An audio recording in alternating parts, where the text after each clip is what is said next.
성도 여러분 안녕하십니까. 지금 예배 시작하기 직전인데요. 혹시 유튜브가 잘 작동되는지 스트리밍 서비스가 잘 되는지 점검하고 있습니다. 유튜브에 지금 접속하신 분들께서는 소리가 잘 들리는지 댓글에 남겨주시면 대단히 감사하겠습니다. 곧 저희들이 예배를 시작하도록 하겠습니다.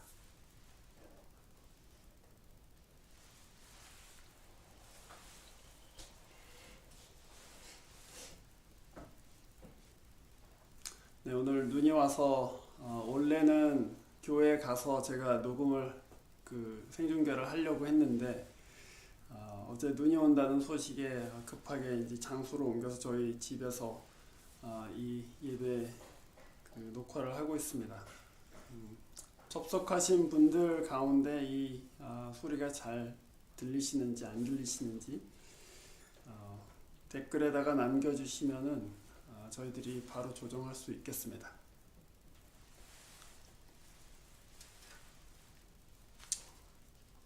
제가 마이크를 안 했네요.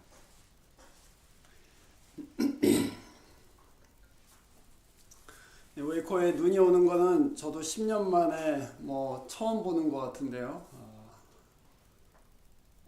옛날에 한 7, 8년 전쯤에 이렇게 눈이 온 적이 있었는데 이렇게 많이 오는 거는 제가 처음 보는 것 같습니다. 여러분 오늘 길이 미끄러우니 상당히 조심하셔야 될 것 같고 또 차를 운행하실 일이 있으면은 굉장히 조심하셔야 될 것 같습니다. 이미 여러 가지 경로를 통해서 말씀드린 바와 같이 저희 교회 확진자가 한 명 생겼기 때문에 주변 분들을 다 접촉하고 또 모니터링한 결과 다른 추가적인 그런 증세나 이런 것들은 없었던 것 같습니다. 그래도 교회인들 또 안전을 위해서 저희들이 오늘은 함께 온라인으로 예배하게 되고요. 돌아오는 주 중에 저희들이 추이를 살펴보고 계속해서 온라인으로 예배를 해야 될지를 나중에 권고해 드리도록 하겠습니다. 지금 소리가 잘 들리시면 댓글에다가 소리가 잘 들리는지 댓글로 남겨주시면은 저희들이 바로 예배 시작하도록 하겠습니다.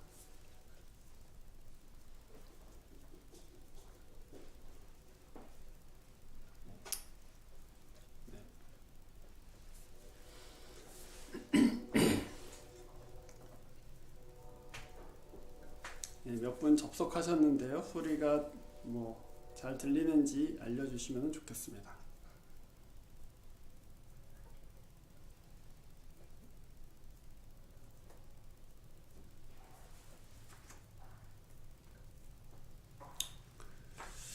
네, 오늘 1월 10일 새해 들어서 두 번째 주일입니다. 여러분 온라인 예배를 통해서 함께 예배하고 있는 KCW 웨이코 한인교회 여러분 모두를 주의 이름으로 환영합니다. 저희들 오늘 복된 날이 되기를 원하고 또 특별히 눈이 오는 중에 안전하고 또 다른 어떤 부상이나 이런 게 없이 하루를 주일을 잘 보내실 수 있기를 바랍니다. 오늘 이 예배가 여러분 가운데 평화로운 예배 또 안식이 되는 예배 또 하나님의 말씀에 은혜와 도전이 있는 예배가 됐으면 합니다. 함께 저와 기도하시죠. 자비로우시고 전능하신 하나님 아버지, 온 세상을 눈으로 덮어주셨습니다. 마치 그리스도의 의로 우리를 완전케 하시고 또 깨끗게 하신 것처럼 정말 오랜만에 이 웨이코의 하얀 눈을 덮어주셨습니다. 주님, 저희들이 코비드 시츄에이션으로 인해서 함께 온라인으로 예배하는 날입니다. 마음을 다해서 주님 앞에 나아갈 수 있도록 인도해 주시고 또 살아계신 하나님 앞으로 날마다 가까이 가는 저희 교우들 되도록 또 교회의 모든 식구들 되도록 하나님께서 은혜 베풀어 주시기를 기도합니다. 주님, 이 세상에 여러 가지 어려운 일들 있습니다마는 저의 마음은 평화의 왕이시고 또 의의 하나님이신 주님만을 바라봅니다. 주께서 다스려 주시고 주님이 이 땅 가운데 저희들을 통해서 의와 평화를 보여주시고 또한 끼쳐주시기를 기도합니다. 우리의 마음은 예배를 통해서 늘 강건하게 해주시고 하나님의 은혜 가운데에서 늘 잘할 수 있도록 주님 도와주십시오. 학기가 이제 얼마 남지 않아서 학생들이 돌아오는 그런 시점에 있습니다. 주님, 이번 한 학기도 또 어린아이들부터 시작해서 대학생, 대학원생에 이르기까지 건강하고 또 안전하게 한 학기를 보낼 수 있도록 인도해 주시고 또 저희 교우들 일할 일터에서 또 가정에서 하나님께서 영육간에 강건케 해 주셔서 하나님께 신실하고 또한 주의 부르심에 반응하는 저희 교회가 되도록 2021년을 그렇게 인도해 주시기를 소원합니다. 하나님, 오늘 저희들 함께 예배할 때 우리 마음 가운데 말씀해 주시옵소서. 주님이 우리의 구원이시고 또한 능력이시며 지혜이심을 깨닫게 해 주시고 하나님의 말씀에 순종하고 또한 그 말씀대로 살도록 마음 먹는 하나님께 반응하는 예배 되도록 인도해 주십시오. 주 예수 그리스도 이름으로 기도합니다. 아멘.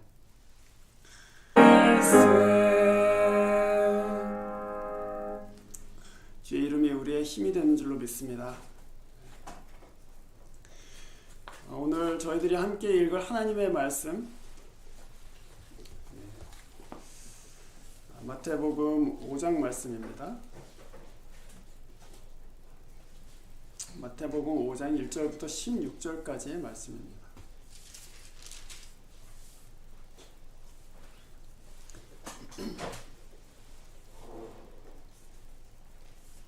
신약성경 마태복음 5장 1절부터 16절까지의 말씀을 읽습니다.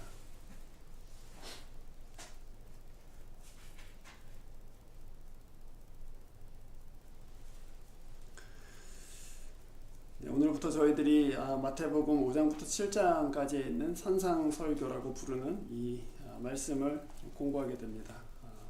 5장 1절부터 16절까지의 말씀 제가 읽습니다. 예수께서 무리를 보시고 산에 올라가 앉으시니 제자들이 그에게 나아왔다. 예수께서 입을 열어서 그들을 가르치셨다. 마음이 가난한 사람은 복이 있다. 하늘 나라가 그들의 것이다. 슬퍼하는 사람은 복이 있다. 하나님이 그들을 위로하실 것이다. 온유한 사람은 복이 있다. 그들이 땅을 차지할 것이다. 의에 줄이고 목마른 사람은 복이 있다. 그들은 배부를 것이다. 자비한 사람은 복이 있다. 하나님이 그들을 자비롭게 대하실 것이다. 마음이 깨끗한 사람은 복이 있다. 그들이 하나님을 볼 것이다. 평화를 이루는 사람은 복이 있다. 하나님이 그들을 자기의 자녀라고 부르실 것이다. 의를 위하여 박해를 받는 사람은 복이 있다. 하늘나라가 그들의 것이다. 너희가 나 때문에 모욕을 당하고 박해를 받고 터무니없는 말로 온갖 비난을 받으면 복이 있다. 너희는 기뻐하고 즐거워하여라. 하늘에서 받을 너희 상이 크기 때문이다. 너희보다 먼저 온 예언자들도 이와 같이 박해를 받았다. 너희는 세상의 소금이다. 소금이 짠맛을 잃으면 무엇으로 그 짠맛을 되찾게 하겠느냐? 짠맛을 잃은 소금은 아무데도 쓸데가 없으므로 바깥에 내버려서 사람들이 짓밟을 뿐이다. 너희는 세상의 빛이다. 산 위에 세운 마을은 숨길 수 없다. 또 사람이 등불을 켜서 말 아래에다 버려두지 아니하고 등경 위에다가 놓아둔다. 그래야 등불이 집안에 있는 모든 사람에게 환히 비친다. 이와 같이 너희 빛을 사람에게 비추어서 그들이 너희의 착한 행실을 보고 하늘에 계신 너희 아버지께 영광을 돌리게 하여라. 아멘. 기도하겠습니다.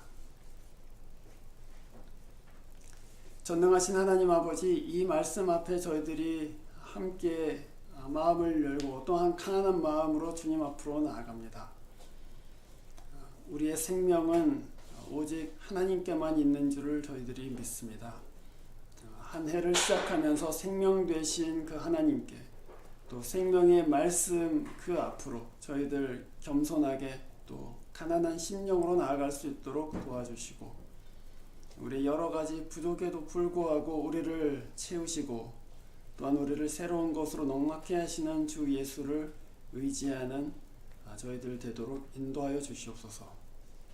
하나님의 말씀이 심령과 관절과 골수를 쪼개어서 그 마음의 숨은 것과 뜻을 드러내고 하나님의 아름답고 새로운 것을 창조하는 역사가 올 한 해에도 일어나게 인도하여 주시옵소서. 주 예수 그리스도 이름으로 기도합니다.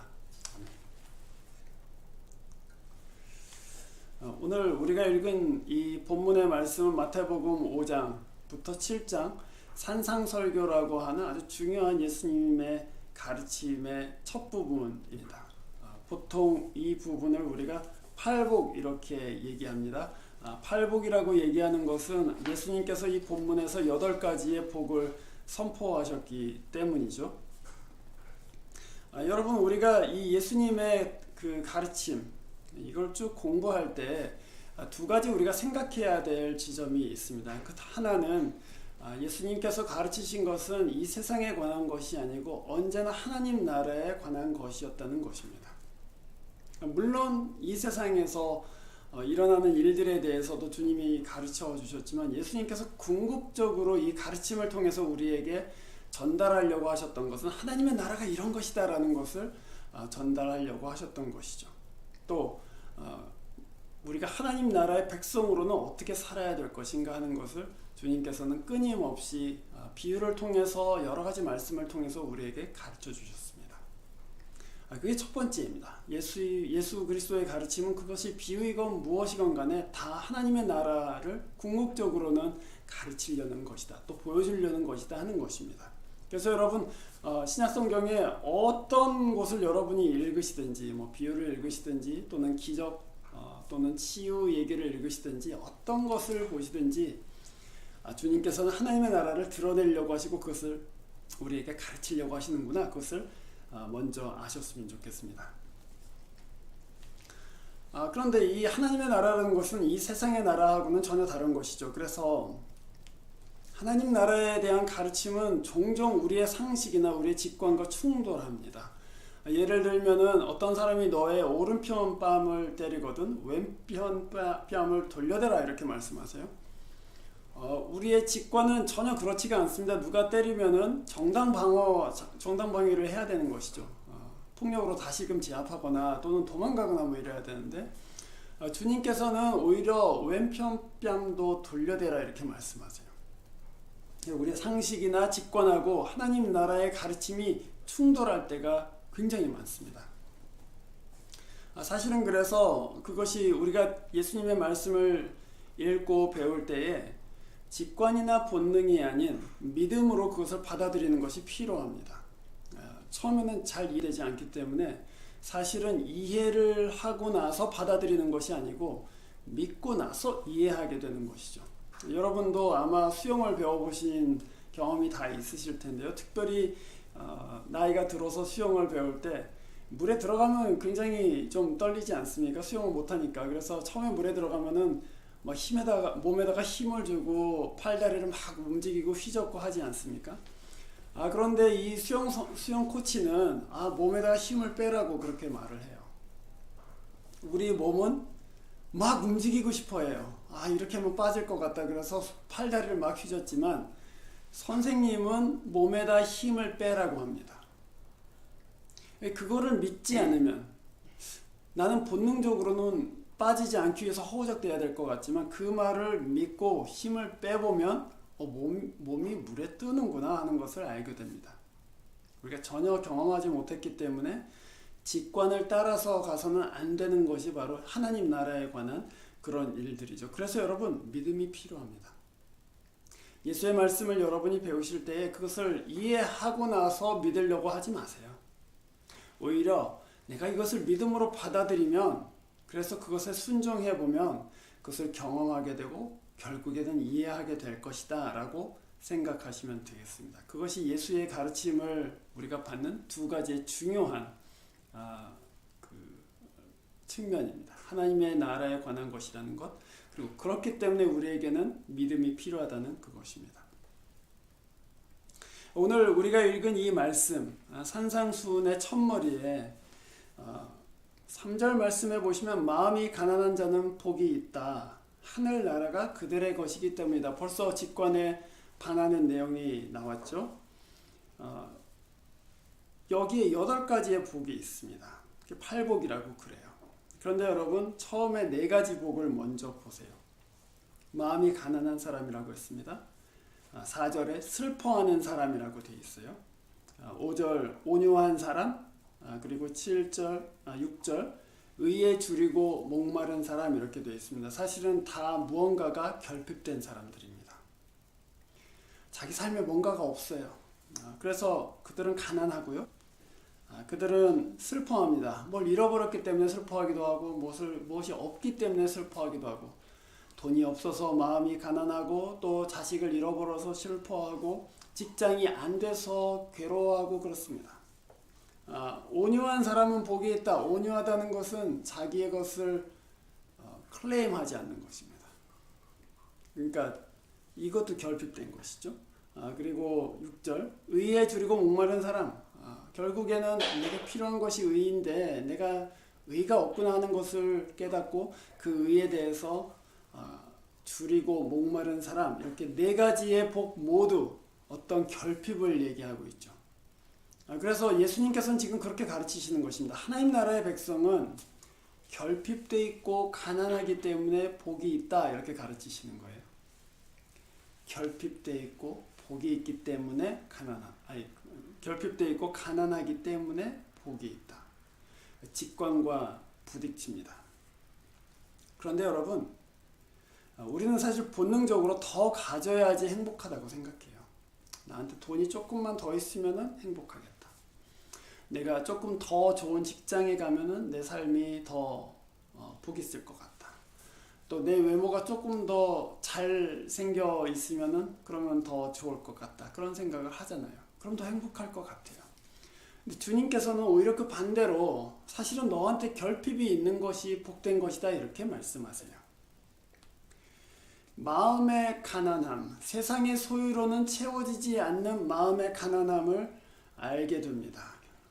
이 가난함이 내가 돈을 더 많이 가진다고 해서 채워지지 않겠구나 하는 것을 알게 돼요. 내가 더 건강하다고 해서 내 삶이 더 부해지지는 않겠구나 하는 것을 깨닫게 됩니다.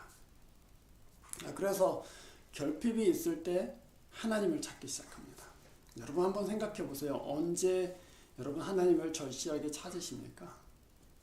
모든 것이 다 잘 될 때 하나님 열심히 찾으세요? 돈도 많이 벌리고 건강도 너무 건강하고 그리고 인간관계 다 잘 풀리고 또 직장에서 막 승승장구하고 그럴 때 하나님 열심히 찾으세요? 그렇지 않죠. 우리 다 경험해서 알고 있습니다. 우리 아플 때 하나님 찾습니다. 우리 뭔가 부족할 때 하나님께 나아갑니다. 우리 건강 잃어버렸을 때 간절히 하나님 앞에 구합니다. 그리고 우리 마음속에 의미가 없는 것 같이 허무할 때 그때 하나님 앞으로 간절한 마음으로 나가게 돼 있어요. 그 사람들이 복이 있대요. 왜냐하면 가난함이 우리 마음 가운데서 이 세상에 속한 것들로 인해서 만족했다가 하나님을 향해서 눈을 돌리게끔 하기 때문이죠. 나한테 하나님이 필요하구나. 나한테는 주님이 필요하구나 하고 우리 마음의 관심을 이 땅에 속한 것으로부터 하나님께 돌리기 때문에 그래서 복이 있는 것입니다. 그렇게 하나님께 나아가다 보면 처음에는 가난하고 나중에는 조금 지나면은 울게 되죠. 진짜 하나님밖에 없는데 내가 잘못 살았구나 하고 애통한 마음으로 눈물을 흘리기 시작합니다. 자기가 자기 힘으로 살았다고 생각했는데 하나님께서 주신 것이라는 것을 깨닫고 어떤 것도 클레임하지를 않아요. 내 것 이렇게 클레임하지를 않아요. 이렇게 온유하게 돼요. 손이 이렇게 움켜쥐는 것이 아니고 점점 온유해지고 다른 사람에 대해서 훨씬 더 너그럽게 되기 시작합니다. 그리고 나서는 결국에는 나한테 진짜 필요한 것은 돈도 아니요, 명예도 아니요, 건강도 아니요, 하나님의 의구나 하는 것을 알게 됩니다. 그게 무슨 말일까요, 여러분? 하나님께서는 우리를 복된 사람으로 만들기 위해서 부족함을 허락하신다는 것입니다. 여기에는 아주 깊은 진리가 있습니다. 우리가 실제로 매일매일 경험하는 것이지만 하나님은 여러분 삶 가운데 어떤 부족을 허락하세요. 또 어떤 가난함을 허락하십니다. 그래서 하나님께 눈을 돌리도록 만드세요. 그것을 잊지 마십시오. 여러분이 행복하지 않은 것은 여러분에게 무엇이 부족해서가 아닙니다. 여러분이 행복하지 않은 것은 여러분에게 지금 하나님이 계시지 않기 때문입니다. 여러분이 가난할 때, 또 결핍됐을 때, 부족했을 때 주님을 찾으세요. 하나님은 우리 마음이 가난함을 통해서 주께로 오도록 그렇게 만드시죠. 그런데 여러분, 이 네 가지의 단계를 지나가요. 결핍의 단계를 지나갑니다. 그러고 나니까 5번째에서부터 8번째의 복을 보세요. 하나님이 행하시는 일들이 나타나기 시작합니다. 첫 번째, 처음 네 가지 복은 다 부족한 것들이에요. 그런데 5번째부터 8번째의 복을 보면은 뭔가가 나타나기 시작합니다. 하나님께서 채우시기 시작하시는 것이죠. 그래서 7절 말씀, 그게 이제 5번째 복입니다. 자비한 사람들은 복이 있다. 그냥 가난한 게 아니에요. 이 사람들은 이제 긍휼을 베풀기 시작해요. 왜 그렇습니까? 하나님의 자비를 맛보았기 때문이죠. 또 자기도 가난한 사람이기 때문에 다른 사람의 아픔과 다른 사람의 부족함, 다른 사람의 결핍이 눈에 보이기 시작해요. 여기서 긍휼히 여기기 시작하는 것이죠. 8절, 마음이 깨끗한 사람은 복이 있다. 어떻게 해서 마음이 깨끗해졌습니까? 울었기 때문이에요. 두 번째 복, 슬퍼하는 사람 복이 있다 그랬잖아요. 눈물을 흘렸어요. 하나님 앞에 나아가서 하나님 정말 제가 부족한데 그거 모르고 살았습니다 하고 울었단 말이에요. 하나님께 마음을 온전히 드렸단 말이에요. 청결하다는 것은 사실은 마음이 나누어져 있지 않다는 얘기입니다. 마음이 하나님께만 집중되어 있다. 나누어지지 않은 마음으로 하나님 앞에 나아갔다. 그 말이에요. 또 9절, 평화를 이루는 사람 복이 있다. 어떻게 해서 평화를 만드는 사람이 되었습니까? 세 번째 복을 보세요. 온유한 사람. 어떤 것도 자기의 것이라고 주장하지 않는 사람. 그 사람이 평화 만들 수 있습니다, 여러분. 우리가 싸우는 이유가 무엇입니까? 우리가 분쟁하는 이유가 뭐예요? 내 것인데 빼앗겼다고 생각하기 때문입니다. 내 건데 당신이 갖고 갔다 하기 때문에 싸우는 거예요. 그래서 평화를 만들 수 있는 사람 딱 한 사람입니다. 자기의 것이라고 주장하지 않는 온유한 사람만이 평화를 가져올 수 있죠. 어떻게 해서 그렇게 됐습니까? 어떻게 해서 자기의 것을 주장하지 않고 평화를 이루게 됐습니까? 하나님이 나를 채우신다는 것을 믿었기 때문이죠. 그래서 이 땅에서 내가 갖고 있는 것에 대해서 내 것이다 이렇게 주장하지 않는 거예요. 하나님께서 주셨고 하나님께서 나를 채워주시기 때문에 내가 잠시 소유하고 내가 잠시 관리하고 있지만 완전히 내 것은 아닙니다. 그래서 온유할 수 있고 그 약속을 믿었기 때문에 그 하나님의 채우심을 믿고 경험했기 때문에 너그러울 수 있고 평화를 만들 수 있고 자기의 손해를 감당하면서조차도 의를 행할 수가 있게 되는 것이죠. 마지막으로 의를 위하여 박해를 받은 사람 복이 있다 이렇게 됐어요. 앞에 네 번째 복이 뭐였어요? 의에 줄이고 목마른 사람 그랬는데 이 사람은 하나님께서 채우시는 것을 경험하고 나서 하나님이 나를 다른 것으로 채우시는구나. 나는 돈을 원했고 나는 더 예쁜 외모를 원했고 나는 더 좋은 커리어를 원했는데 하나님은 당신의 성품으로 나를 채우시는구나. 하나님은 당신의 복으로 나를 채우시기를 원하시는구나. 그걸 경험한 사람들은 이제 다른 것을 위해서 박해를 받는 것이 아니라 다른 것을 위해서 고통을 당하는 것이 아니라 의를 위해서 고통당할 준비가 되어 있습니다. 결핍의 단계를 지나고 나서 하나님의 나라의 열매가 나타납니다. 왜냐하면 하나님께서 그 결핍, 우리의 결핍을 채우시기 시작해요. 우리 돈을 원했는데 하나님께서는 다른 것으로 채우세요. 우리 건강을 원했는데 하나님께서는 내 마음의 평화를 채워주세요. 우리는 더 좋은 직장을 원했는데 하나님께서는 이 하나님의 나라를 위해서 사는 보람으로 우리의 마음을 채워주세요. 그래서 여러분 결핍을 통과하기를 두려워하지 마세요. 하나님이 당신의 것으로 여러분의 마음을 채우시고 여러분의 인생을 풍성하게 하실 것을 믿으세요. 그러면 우리가 결핍 가운데서도 찬송할 수 있고 결핍 가운데서 나는 부족함이 없다고 말할 수가 있게 될 것입니다. 그 팔복을 가진 사람들, 복된 사람들이죠. 그 사람들을 주님께서는 이 세상의 소금과 빛이다 이렇게 말씀하셨어요. 근데 여러분, 복된 사람 그렇게 얘기했잖아요. 누가 복 있는 사람일까요? 누가 복 있는 사람입니까? 내 힘으로 다 이룬 사람들입니까? 내가 땄다. 내가 밤낮으로 열심히 일했기 때문에 내가 이만큼 이루었다. 그 사람들이 복이 있는 사람들입니까? 아니죠. 진짜 복 있는 사람들은 내 인생 하나님께서 세우셨다. 나 별로 가진 것은 없지만 하나님께서 내 인생 건강하게 세워주셨다. 이렇게 고백할 수 있는 사람이 그 사람이 진짜 복 있는 사람이죠. 내가 우리를 위해서 평화를 이루시는 분이 되셨고 그가 우리를 위하여 참으로 의의를 위하여 핍박받는 사람이 되셨기 때문이죠. 주님께서는 이런 복 있는 사람들, 하나님으로 인해서 세워진 인생들을 빛과 소금이다, 세상을 위한 빛과 소금이다 이렇게 말씀하셨습니다. 소금이 될 것이다 이렇게 말씀 안 하셨어요? 빛과 소금이다 이렇게 말씀하셨습니다. 여러분은 세상의 복입니다. 누가 뭐래도 신자는 세상의 복이에요. 그런데 여러분, 우리가 어떻게 해서 그 빛을 비추고 그 소금의 역할을 감당하겠는가 하고 물으실 수 있어요. 빛이 필요한 곳은 어디입니까, 여러분? 어두운 곳이 아니라면 빛이 굳이 필요가 없죠. 또 소금이 필요한 곳은 어디입니까? 1세기에 소금이 사용되는 곳은 사실은 부패를 방지하기 위한, 음식이 상하는 것을 막기 위한 그런 곳이었습니다.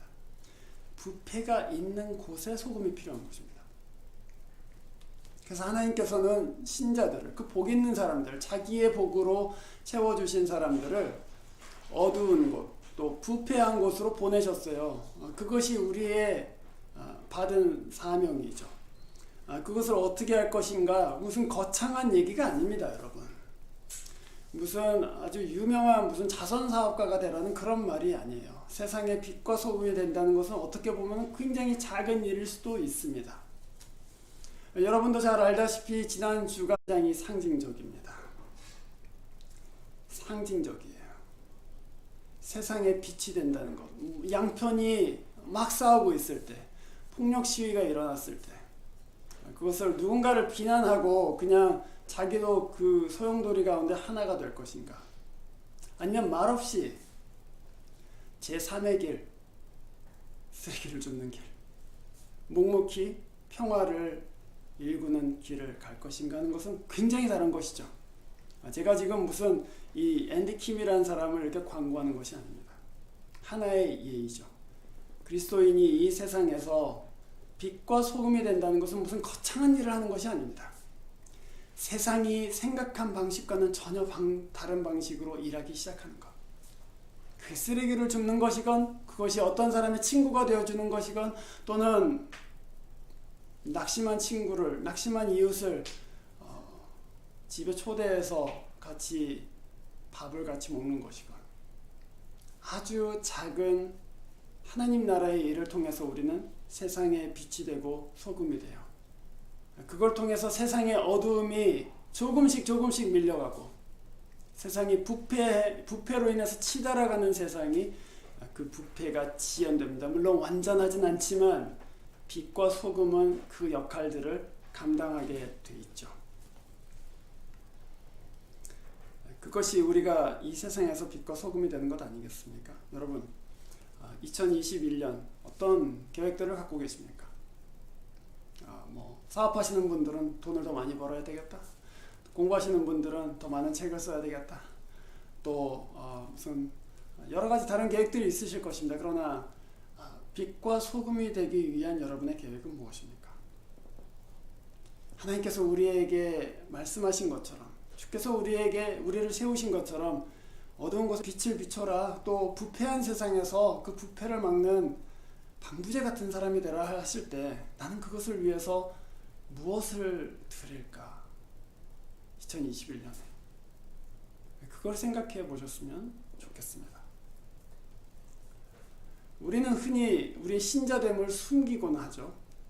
예수 믿는 것이 예전과는 달리 부끄러울 때가 있습니다.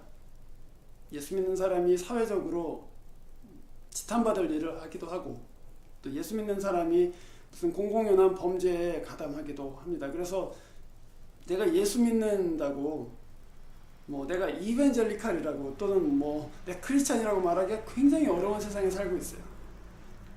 그러나 여러분, 신자됨을 숨기지 마세요. 여러분의 삶은 그리스도의 대사의 삶입니다. 엠베서더예요. 우리는 엠베서더, 대사한테 프라이빗 라이프라는 게 있습니까? 없어요. 모든 삶이 공개되어 있습니다. 우리가 그리스도의 대사인 이상 우리의 삶은 다 공개되어 있습니다. 그 공개된 삶을 여러분 충실하게 살아가시기를 바랍니다. 공적인 삶 가운데서 예수의 빛과 맛을 내요. 그러면은 또한 하나님께는 영광이 되지 않겠습니까? 2021년 코비드로 시작했어요. 오늘 주일도 저희들이 코비드 상황 때문에 이렇게 온라인으로 예배하게 되었습니다. 그러나 그것보다도 더 중요한 것이 무엇입니까? 올 한 해 나를 위해서 살 것인가, 아니면 예수의 빛과 소금이 되어서 살 것인가, 그것을 오늘 한번 생각해 보시고 조용히 하나님 앞에 기도하고 작정하는 시간 가지셨으면 좋겠어요. 올 한 해 착한 일을 통해서 이 세상에 또 내 이웃과 일터에 빛과 소금이 되겠습니다. 그렇게 한번 작정해 보십시오. 기도하겠습니다. 주님, 가난함을 통해서 또 부족함을 통해서 우리를 하나님 바라보게 하시고, 또 하나님이 우리의 생명과 또한 삶의 주인이심을 고백하게 하셨습니다. 하나님은 우리를 여러 좋은 곳으로, 하나님의 성품으로 또 하늘의 복으로 우리를 채우시고 또한 빌어가고 계십니다. 주님, 올 한 해 주님 앞에 함께 배우고 함께 기도하면서 우리 가정에서, 일터에서, 또 교회에서, 우리 이웃들 사이에서 선을 행하는 사람이 되게 해주시고, 빛을 비추는 사람이 되게 해주시고, 또한 소금과 같이 부패와 또 타락을 막는 사람들 되도록 인도하여 주시옵소서. 주 이름으로 건져내려 살리세.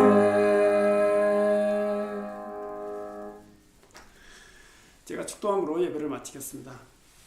이제는 우리 주 예수 그리스도의 은혜와 하나님의 극진하신 사랑과 성령의 교통하심이 이 세상의 빛과 소금으로 그리스도의 대사로 살기를 원하는 주의 백성들 가운데에, 그 가정과 일터와 그 이웃들 가운데 이제와 영원토록 함께 계시기를 간절히 축원하옵나이다. 아멘.